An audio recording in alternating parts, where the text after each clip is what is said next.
Well, hello, my dearest friends, and welcome to another vodcast. Today, we have one of my superheroes, Stephen Jenkinson, on the call with us, where we're going to be discussing elderhood, dying, and coming of age. Stephen's information is going to be in a box down below this video, but for now, let's just say he's an author. I first came across him in the documentary Griefwalker, and I have been absolutely smitten ever since, and currently reading his book Die Wise and got Come of Age on order. So let's just go straight over to Stephen. And I've always wanted him to come on this little series that I'm creating. I always wanted to talk about dying. I also am quite drawn to that subject, which is handy because it's something that's going to become very intimate for us all at some point. But now, obviously, in this moment with this global pandemic, I want to speak to Stephen about dying, particularly to us folk in the West who are living, as he puts it, in a death-phobic society. So over to you, Stephen. Over to me. Yeah. Yes, well, I'm here, and I vaguely resemble your description, I think, on my better days. And we'll see if this is one of the better days. I just came from checking the sheep. We had our first twins born yesterday. So we're ramping, and of course we're up all night and all day, and we'll be silly and monosyllabic in about a week with no sleep and up in the middle of the night and still -10 or so at night, and we're boiling down the maple sap for maple syrup, and I'm also mindful of everything you said, all at the same time.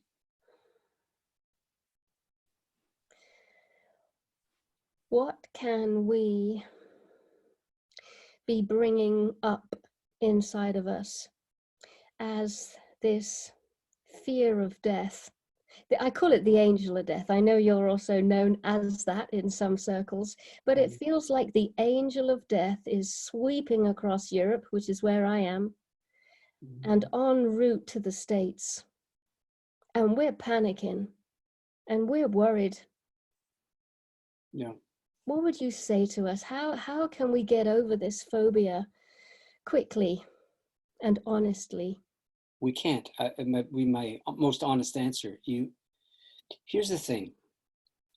The situation we find ourselves in is unprecedented, but completely predictable. Okay. And in that sense, this is exactly like your dying time coming upon you. It's absolutely unprecedented, meaning it's unlike any other aspect of your life. And at the same time, it's utterly knowable. Not completely knowable. I mean, there's a lot of mystery in it, but its oncomingness is completely knowable. So we have no out clause in this regard, you know. The idea that this is somehow sudden, this is truancy speaking, you see. Because if this is going to sound trite, but I promise you it's not. If you don't die of this virus in the next 6 weeks, you'll die of something else later. So there's really no sense that I can find to fetishize this, what's happening now, as a particularly ominous event if you're just focusing on the possibility of dying. See, I mean, I'm in the preferred, I'm in the frequent flyer demographic when it comes to this disease or this virus. That is, I'm compromised in my lungs and I'm 65, so it has my name, you see. And it, for some reason, hasn't come around to the address. I was in Mexico, and in order to leave, I had to go through 4 airports. This is only about 10 or 12 days ago. And I was mindful that I was playing with fire at the time.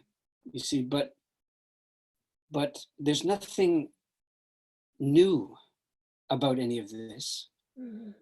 If you're, like I said, if you're thinking solely about, I could die of this. Well, of course you could die of this. The odds are very much against you dying of this.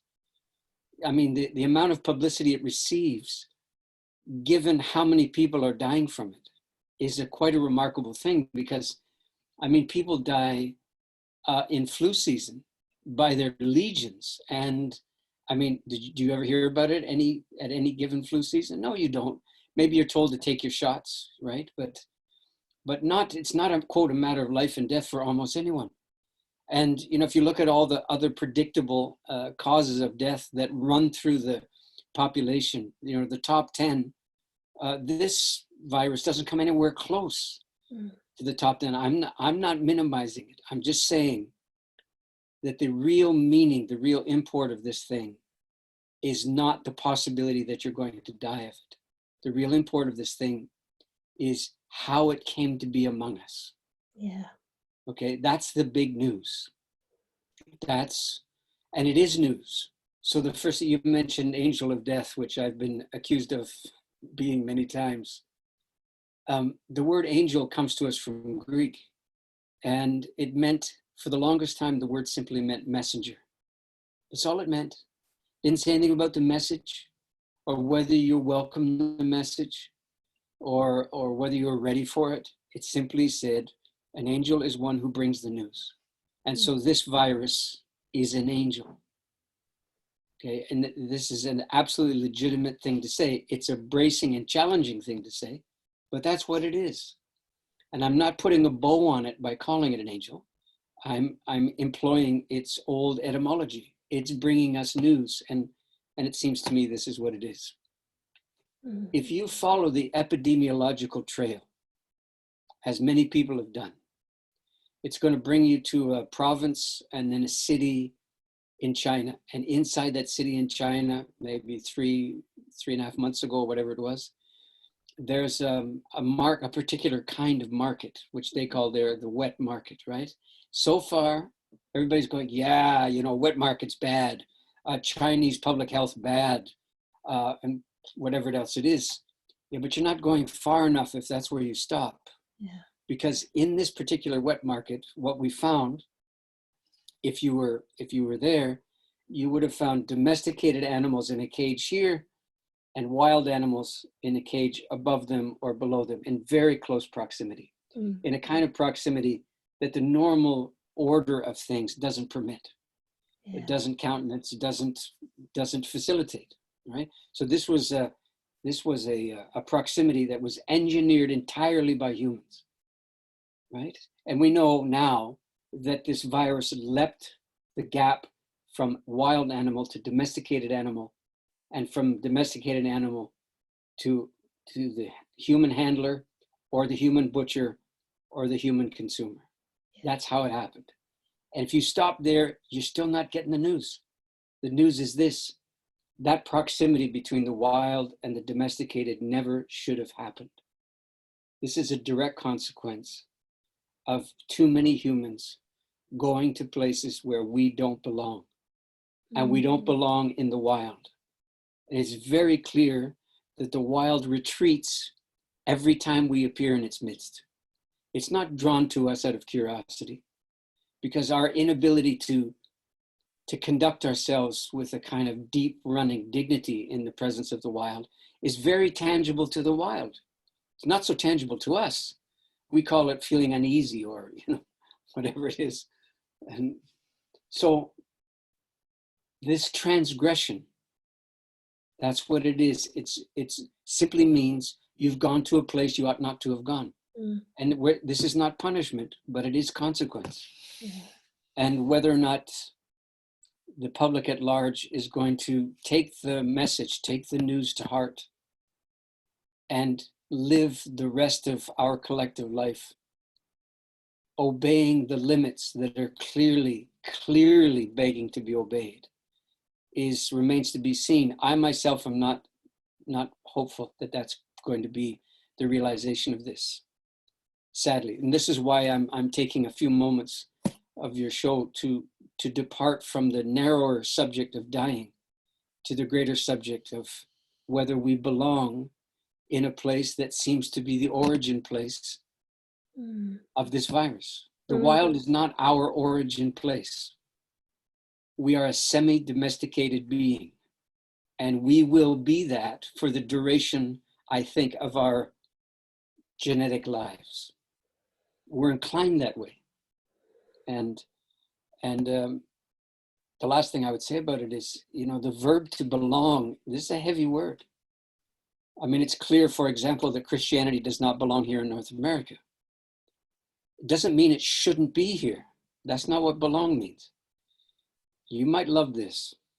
So we're speaking a variation of Old English, you and I, back and forth right now. And belong comes from the ancient strata of Old English. And the BE in front is a prefix which in Old English intensified what followed it. So it means, it's a kind of superlative. It means deeply whatever follows, or adamantly, or what have you. So for example, we have bewildered. That means to be set upon by the wild. You see, we have besotted. We have bewitched, to be set upon by witchery. And we have bemused, to be set upon by the muses, and to have your life intensified. And we have belong, which is to be set upon by longing. It's the most extraordinary word. It means something like you have a deepened capacity to long. That's the condition of belonging. Far from satisfying you, it actually has some consequence for arousing a kind of longing that wasn't there before. And it's something that we should actually, in some fashion or other, seek out. The condition of belonging, understanding that that's what it is.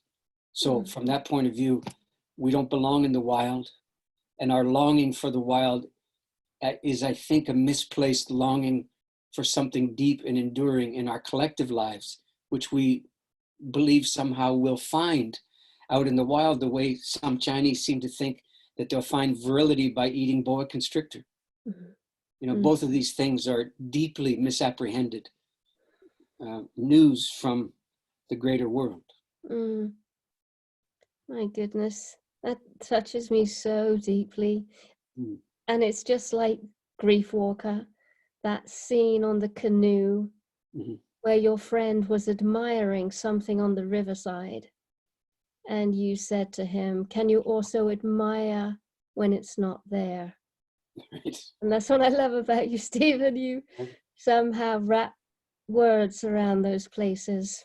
That scene actually took place. I can see the place where that scene in the film took place. Wow. It just, the river that most of Griefwalker happens on is right in front of me, about 30 feet that way.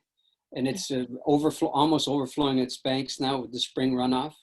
Yeah. And it's the same river that's on the cover of Diewise. Oh, I got it right here. Wow, yeah, wow. Very local stuff, yeah. I would also like to speak to you about elderhood. And I see in your book, Come to Age, you speak about how there needs to be a new generation of elders. Well, I'm just going to put my cards on the table and say, I want to be an elder. Yeah. What does that mean? I kind of understand what it did mean, which is like a faith keeper, a medicine woman, a wisdom keeper, a steady pillar, a steady pole. But I'm wondering, has it changed? Well, the first thing to say is we ought not to generalize or globalize this idea of elderhood.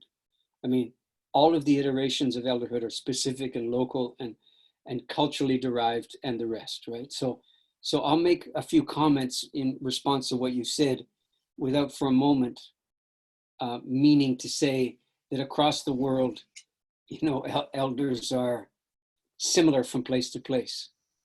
Although I suspect that elders might recognize each other from place to place. I wouldn't be surprised that that's true. Well, the first thing I'd say is the desire to be one is understandable.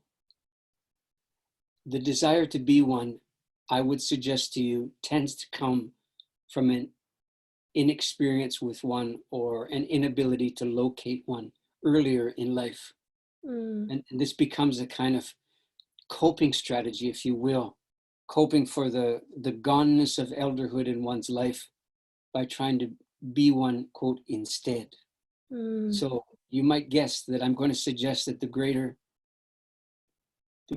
public service would be the willingness to seek out elders regardless of your age and to recognize them and to orchestrate yourself in their presence, understanding that your seeking after them is one of the things that conjures them. Okay, so elderhood, as I use the term, well, I use the word really as a verb, not as a noun or an adjective, but as a verb. It's something that you do. In other words, it's not an identity. It's not a personal identity, a personal quality or set of qualities. That's what the cult of personality is trying to make it, of course.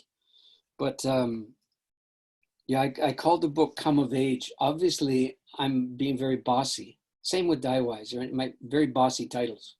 I'm telling people what to do, that's true. But you may remember that there was a phrase, an adjectival phrase. If you describe someone or some idea or some fashion or some piece of art as having come of age, this was a time not that long ago when it was very high praise indeed. It meant that there was something about the particular item you're talking about that had deepened over time and acquired a kind of gravitas, a kind of, as you said earlier, a kind of pole star status by which, we might make our way. It was high praise indeed to describe something as having come of age. So, we're in a time where being able to find people who resemble that phrase is extraordinarily challenging and difficult to do. I did write the book ostensibly for people my age or so, and to risk generalizing, I have found that there's quite a bit of hostility in my age bracket towards the book and towards the plea that I make in the book, because people, rightly so, have recognized that there's some calumny in the book, and it's reserved for and directed to older people. No question about it. I freely admit that that's there. I'm doing so to save young people from having to do it, And while I'm still able, I'm asking people of my age to cultivate a degree of self-awareness that would, for the most part, impugn us rather than embolden or enlighten or raise us up. See? So, do you remember when you were younger, people would use the expression, the term, the suggestion, respect your elders. And when people used it, nobody said why, or what does it mean, or under what conditions, or is there any statute of limitations or anything. Why? Because it was a self-evident thing to do. And this is not that long ago. Respect your elders, it was said. Today, very few people say that. And I would suggest almost nobody says it. So we could wonder, why would that be? What's come to pass where the idea of respecting your elders has become a kind of option instead of an obligation? Here's my answer. When we used to say, respect your elders, there was another half to that should also have been said.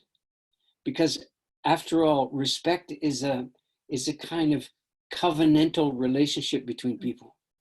It doesn't just go like this, right? It's some kind of braided, plaited thing.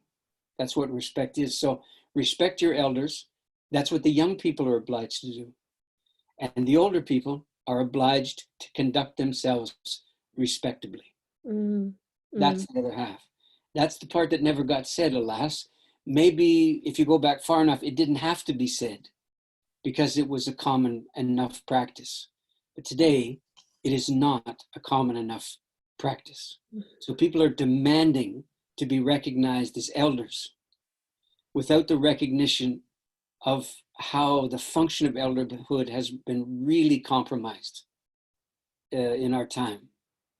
So I think elders are hard to find. The longing after them is a testimony to their absence, not to their presence. And the last thing I'd say about it for the moment is this. As you mentioned, I worked in the death trade a long time. And while I was there, I could see, and it became a demographic fact ultimately, I could see the extension of the lifespan. And it's, by every year, it increases by some days or weeks or months, ultimately years. And so people are living deeply into their 80s now as a norm. Yeah. Okay, so people are no doubt wondering, is he going to find fault with that development? And the answer is, of course he is. That's why he's mentioning it. So here's the coincidence to recognize. We have the extension of people's lives ever longer. It's not really being challenged, unless it doesn't work out for you personally. But as an idea, it's not really being challenged.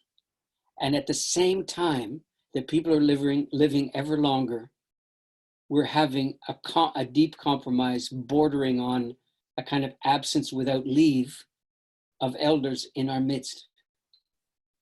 Wow, that's an important coincidence to recognize. And here's why, because until fairly recently, most of us were pretty sure that a long-lived life automatically delivered wisdom and capacity to the person who lived that long. See? If that's true, then the extending lifespan should be producing elders in their droves because people are living longer. But it's not happening. It's clear that it's not happening. And I'm going to suggest there's a link between these two things.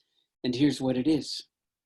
When you compromise to the point of transgression, the limits that are bestowed upon you by your physique, by your heart, by your understanding of what it means to be around a long time. When you compromise the limits, be not surprised that you're compromising your capacity to be an elder at the same time. Why? Because elders are first and foremost ambassadors of limit, not success, limit, frailty, failure to live forever. These are the hallmarks of elderhood. And your unwillingness to abide by the limits, to get as much as you want to get, is compromising your capacity to be that for somebody 1/3 your age. There, that's what's happening. I saw a video snippet of you recently. I think you were talking to a Peruvian shaman, or maybe you were quoting one. And you were saying that the shamans look upon us in the West, completely shaking their heads in bafflement to our healthcare and the way we try to live forever, and the medication and the procedures and the stretching out of our lifespan, whereas the indigenous would just accept without interfering at all with whatever had come over the body and just see whether it's going to pass or whether it's going to take you. And I was feeling, well, I know which route I want to take. I want to get on that canoe boat and just flow. Well, with all due respect, you say that now. Yeah. Okay, it's an important thing to, I'm not being casual with you, but I am saying I was with people who were there, that it was not hypothetical, in their hundreds and hundreds. And although it's not millions of people, but I have more experience with death than anybody almost that you're likely to meet for the rest of your life. So I have no reason to exaggerate this. Mm. There's no percentage for me in misrepresenting what I saw. And what I'm telling you is people come to their dying as a rule, at least in the dominant culture of North America, belligerent, hostile, aggrieved, not grieving, grievance driven. You see, so we're speak with quite a lot of confidence when death's not in the room about our death. Yeah. And when our death is in the room, not unlike these very days that we're in now, all of a sudden, everything seems different. Yes. Right. And our ability to sound self-assured in these matters is one of the early casualties of realizing that it's close by. You know, with respect to the indigenous reference that you made, I think it's important for anybody who looks like me in this world to begin to recognize the deep compromise that has been introduced into the lives of indigenous people virtually the world over during the course of my lifetime.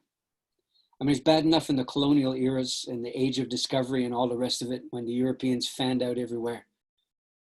But it's much worse in a macabre sort of way now because this age of globalization makes the age of discovery look like beginner stuff. And the machine that you and I are talking back and forth across is a cultureless thing, you see, and it invades in a very viral fashion.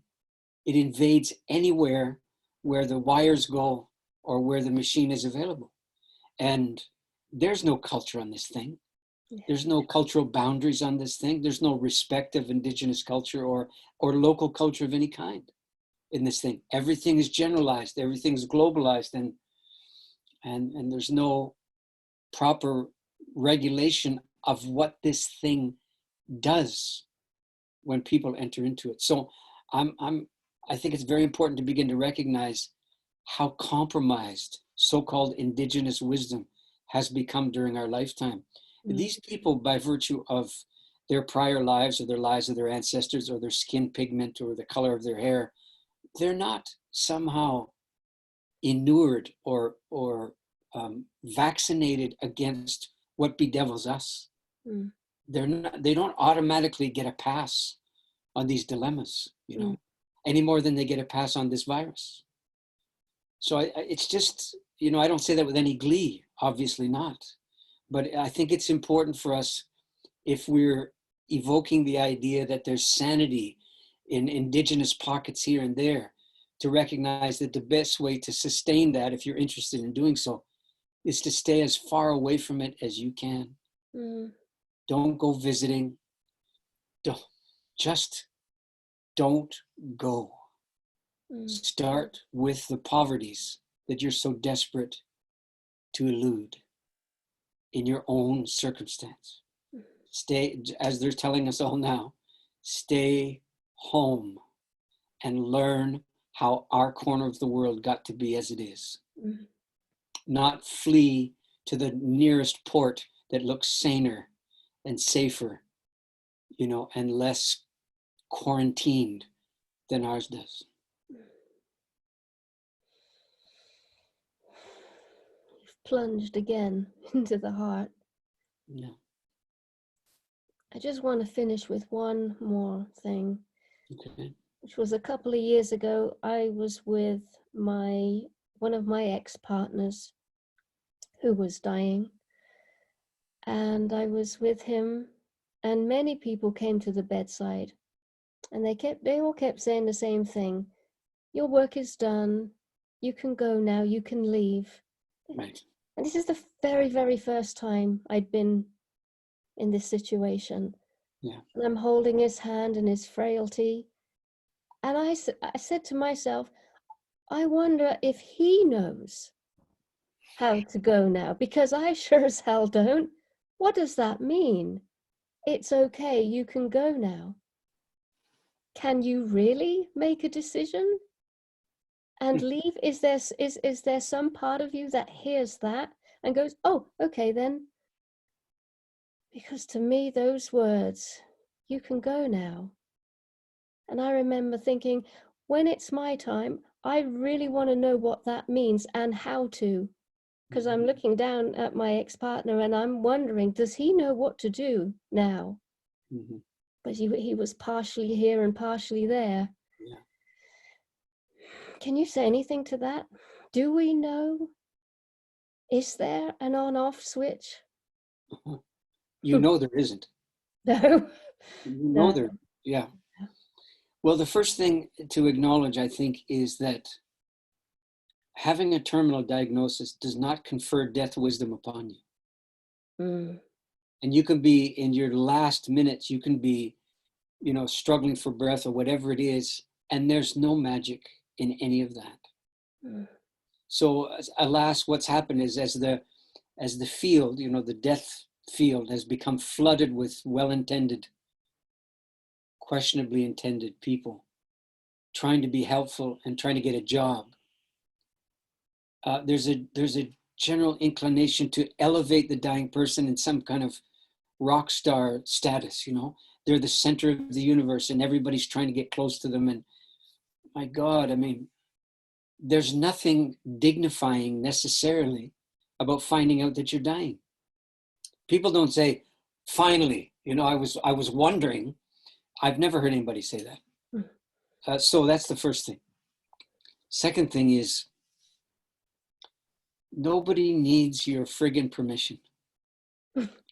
That language is a parental language. Mm. It's a language we reserve for children, isn't it? Mm. You can go now. This is terribly insulting proposition. Here's the third thing. If they can go now, apparently what you can say their work is here is done, but what you probably really mean is you figured out that you can get along without them. Nobody would ever say that out loud. I know. But you mean it's not there? What you should be saying, if I may be so bold, what you should be saying is, do you expect me to be able to live without you? Is this the idea? Is this what constitutes kindness between us now? Did I pretend I can get along without you and you can pretend that's all you needed to hear to be able to get out of here? I have no obligation to be able to get along without you, actually. I have no obligation to live in a world that doesn't include you. Imagine, for example, you're talking to your parent and they've been around your entire life and before. And you're supposed to make as if there's something about this that's, quote, fine with you. No, come on. So really what this asks is something that sounds contradictory. And it goes like this. Samuel Beckett, tremendous playwright and novelist of renown, wrote impenetrable things, right? But occasionally his stuff was so accessible, it was crazy. And he wrote a book whose title is Magic. And it goes like this: I can't go on, I'll go on. That's the name of the book. If you don't pay attention to that title, you think the second part of the title resolves the first part, fixes it, makes it okay, makes it better. So let's investigate for a second. I can't go on. Is there anything true about that? Well, if you've lived any kind of a life, you know the answer is yes. There is such a thing as I can't go on. And it's not a failure of the will. And it's not a collapse. It's not some kind of moral slippage on your part. It's an actual consequence of living long enough and enduring a certain kind of thing that amounts to your undoing. And that's just as true as anything could be. And so he's testifying to that in the first part of his book title. I can't go on is true. And what's the second half? Does it say, don't worry? Does it say, I can't go on, but I'll go on? Still, I'll go on? Yet, I'll go on? And, doesn't say any of those things. There's not a conjunction in there. It says, I can't go on, I'll go on. The second part is as true as the first part. Not truer, as true though. That's what a grown-up knows. Mm. And so if you were to say the book title slightly more prosaically, you could call it something like this: I'm going on not being able to. Yeah. And that's what we should be able to say to our dying kin. Mm. I'll go on, but I'm not able to do so without you in the story somehow, just so you know. Oof. Yeah, how about that? Yeah. Yeah. Yeah. That takes care of this permission thing pretty much, I think.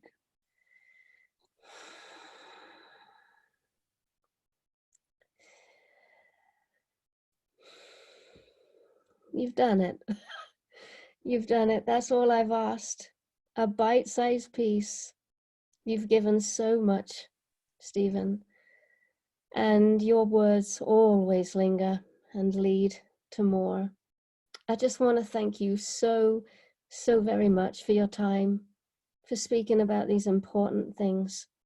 And I know you're going to bring comfort, is my favorite word, to so many. Thank you so much, Stephen. Unless you have something else you wish to add.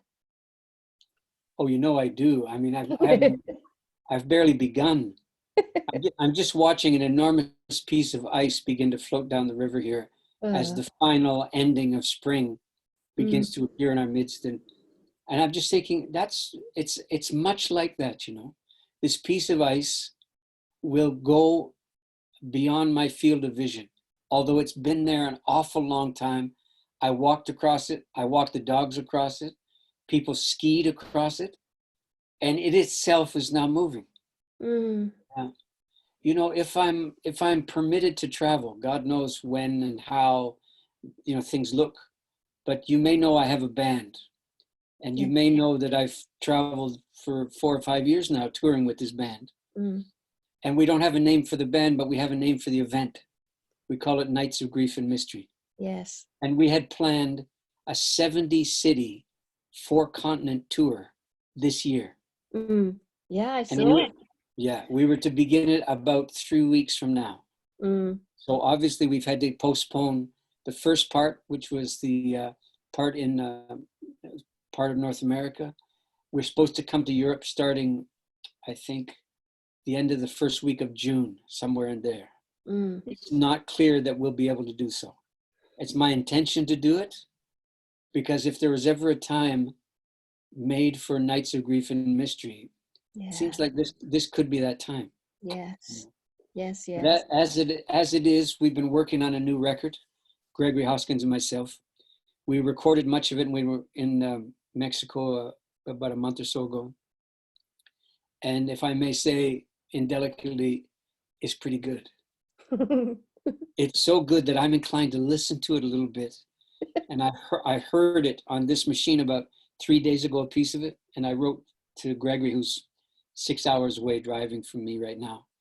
And I said to him, listening to this makes me want to get out on the road and perform this for people. And he wrote back and he said, I know what you mean. It's very much a challenge to keep it to ourselves for now. But I suspect that some possibility will open up, and that we will be on the road. And I hope it's in Europe, but if not, then it will be in North America starting in the fall, and Australia and New Zealand in late October and November. All righty. Yeah. Well, I will stay tuned for that one. Yeah. And we can correspond, and maybe you'll be gigging down here, maybe Toulouse or something. Maybe. Yeah. Okay, Stephen, thank you so much for your time. You're very welcome. Thank you. And I wish you many, many blessings. Thank you. As many as I can handle now. Yes.